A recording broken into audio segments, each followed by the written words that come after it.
अस्सलामुअलैकुम एवरीवन। तो आज हम बनाने जा रहे हैं हैदराबाद का फेमस पत्थर का गोश्त। कहा जाता है जब निज़ाम शिकार पर जाते तो गोश्त में मसालों को मिला के इसे पत्थर पे सेकते और इसी वजह से इसे पत्थर का गोश्त कहा जाता है। तो इतना बेहतरीन और सॉफ्ट बन के तैयार होते हैं और खाने में बहुत ही लज्जत से भरपूर।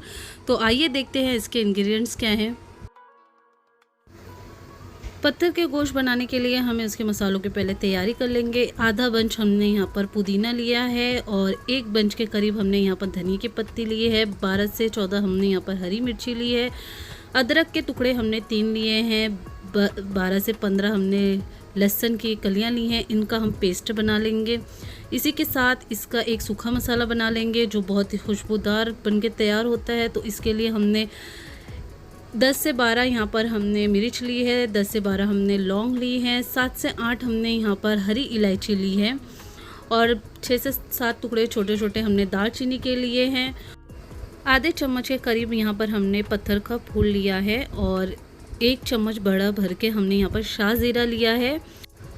आधा चाय का चम्मच हम यहाँ पर कबाब चीनी लेंगे। ये मिर्च के ही जैसी होती है। इन तमाम चीज़ों को हम मिक्सी के जार में बारीक सा पाउडर बना लेंगे।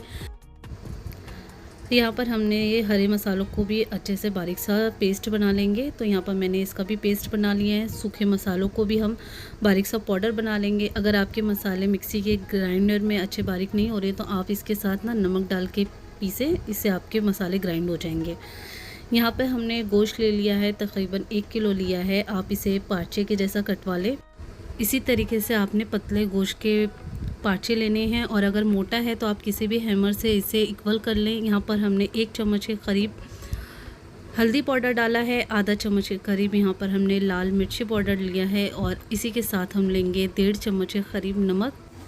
आधा कप के करीब यहाँ पर हम कच्चे पपीते का पेस्ट डालेंगे। ये आपके गोश्त को अच्छे से सॉफ्ट करने में मदद देगा। यहाँ पर हमने हरा मसाला जो पेस्ट बनाया था वो इसके अंदर शामिल कर देंगे।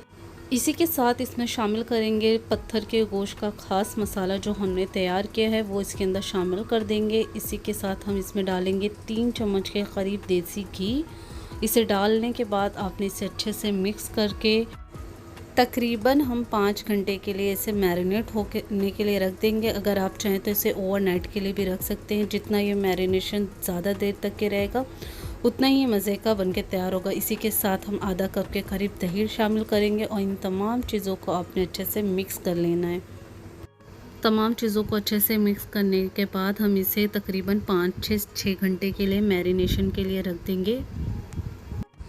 यहाँ पर हमने एक ग्रिल वाला फ्राई पैन ले लिया है। इसमें आधा कप के करीब तेल डालेंगे और जब तेल अच्छे से गर्म हो जाए तो हम यहाँ पर अपने गोश्त के पीसेस को इस तरीके से एक एक करके डाल देंगे और तकरीबन हम यहाँ पर 10 से 12 पीसेस डालेंगे और इसे गैस की आंच को हम मीडियम रखेंगे और इसे तकरीबन 7 से 8 मिनट तक के एक तरफ से पकने देंगे।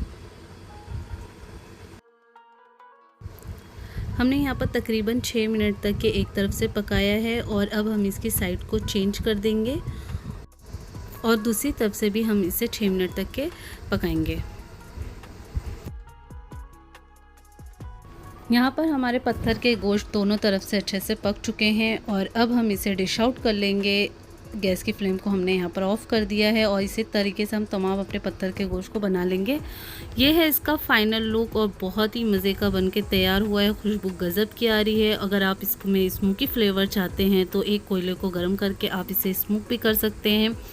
यहाँ पर अगर ओवन में आप बनाना चाहते हैं तो ओवन को 180 डिग्री पे तकरीबन 25 मिनट के लिए आपने इससे रख लेना है। तो ये आपके पत्थर के गोश्त ओवन में भी बनके तैयार हो जाएंगे।